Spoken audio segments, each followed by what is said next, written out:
they haven't already had a moment of silence in the House of Representatives, so I would like to have another one.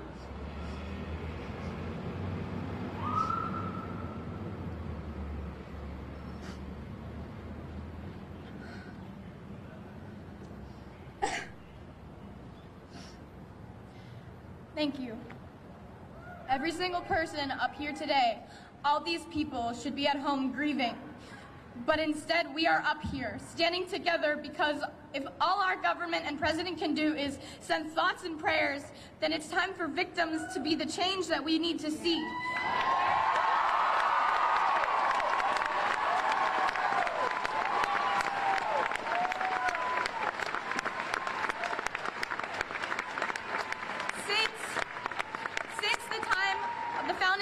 And since they added the Second Amendment to the Constitution, our guns have developed at a rate that leaves me dizzy. The guns have changed and the laws have not. We certainly do not understand why it should be harder to make plans with friends on weekends than it is to buy an automatic or semi-automatic weapon. In Florida,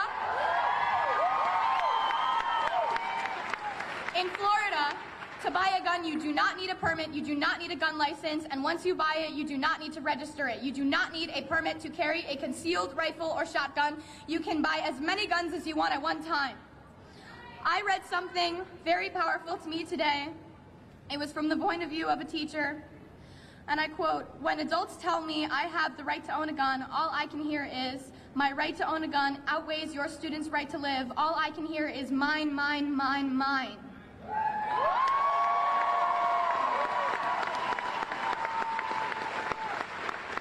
I found out today that there's a website called shootingtracker.com. Nothing in the title suggests that it is exclusively tracking the USA's shootings, and yet, does it need to address that? Because Australia had one mass shooting in 1999 and Port Arthur massacre introduced gun safety, and they haven't had one since.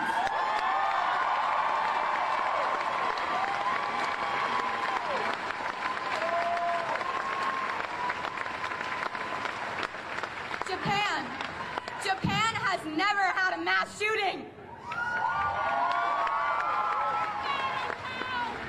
Canada has had 3, and the UK had 1, and they both introduced gun control, and yet here we are, with websites dedicated to recording these tragedies so that they can be formulated into statistics at your convenience. I watched an interview this morning and noticed that one of the questions was, do you think your children will have to go through other school shooter drills? And our response is that our neighbors will not have to go through other school shooter drills when we have had our say with the government, and maybe the adults have gotten used to saying it is what it is, but if us students have learned anything, it's that if you don't study, you will fail. And in this case, if you actively do nothing, people continually end up dead. So it's time to start doing something.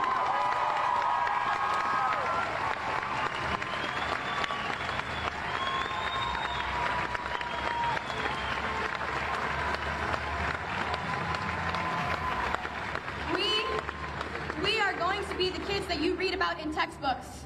Not because we are going to be another statistic about mass shootings in America, but because, just as David said, we are going to be the last mass shooting.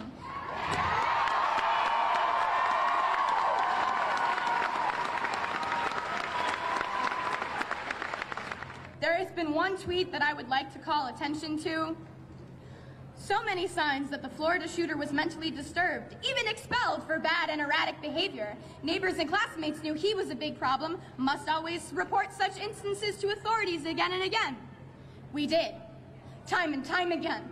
Since he was in middle school, it was no surprise to anyone who knew him to hear that he was the shooter. Those talking about how we should have not ostracized him, you didn't know this kid. Okay, we did. We know that they're claiming that there are mental health issues, and I am not a psychologist, but we need to pay attention to the fact that this isn't just a mental health issue. He wouldn't have harmed that many students with a knife.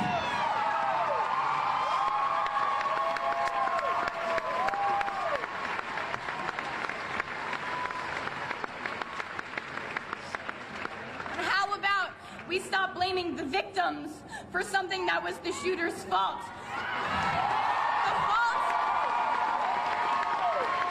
The fault of the people who let him buy the guns in the first place, those at the gun shows, the people who encouraged him to buy accessories for his guns to make them fully automatic, the people who didn't take them away from him when they knew that he expressed homicidal tendencies. And I am not talking about the FBI.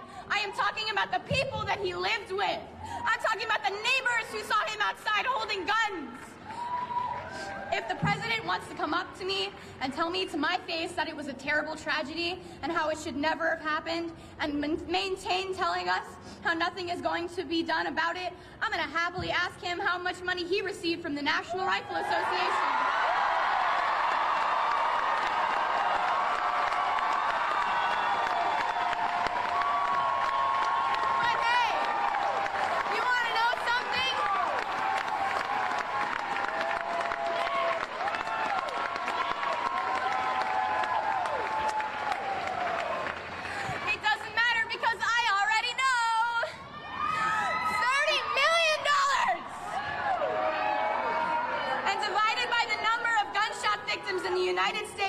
In the 1.5 months in 2018 alone, that comes out to being $5,800.